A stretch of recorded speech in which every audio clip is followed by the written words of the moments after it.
Hi guys, this is me Hazel and another day, another mini vlog. Etong vlog ko nga po na to ay mini lang talaga. Natutulog po ako niyan tapos nagising ako umuulan. Kaya naman ang ginagawa pag bagong gising mag-ayos ng buhok at magligpit ang higaan.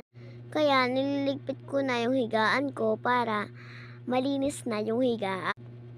Inayos ko na din yung kama ko dahil gusot-gusot. Tapos, habang nakahumiga muna ako, maya't maya nakaidlip na ako, kaya, ayun, nakatulog. Pero hindi naman nakatulog, idlip lang. Ayan na, nakakatulog na ako, nakaidlip na ako niyan saglit. Tapos, bigla na lang ako nagising, parang nakatulog ako, sasabi ko sa sarili. Tapos, inayos ko na lang din yung buhok ko at hindi na lang ako nagtali kasi magugulo lang din naman. Kinuha ko yung bag ko para magsulat dahil may susulatin pala kami. Hindi pala yan susulatin guys.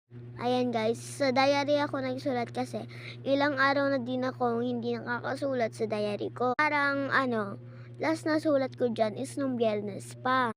Ewan ko guys kung anong nangyari dito kasi pa-stop yung boses ko. Hayaan nyo na lang guys, makinig na lang kayo. Ayan, nangangali na nga ako dyan, kaya ako nakaganyan. Ngali na talaga ako dyan, kaya tumayo na lang ako, ganyan na lang sinulat ko, pagsulat ko. Kumuha ako ng unan kasi ang hirap dun sa unan na yon sa color pick.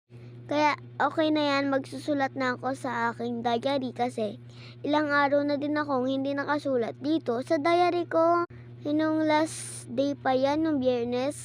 Kaya pala ako nakapag-vlog ngayon, wala po kaming pasok. Dahil nga po, may bagyo nga daw po, kaya wala po kaming pasok. Buti naman.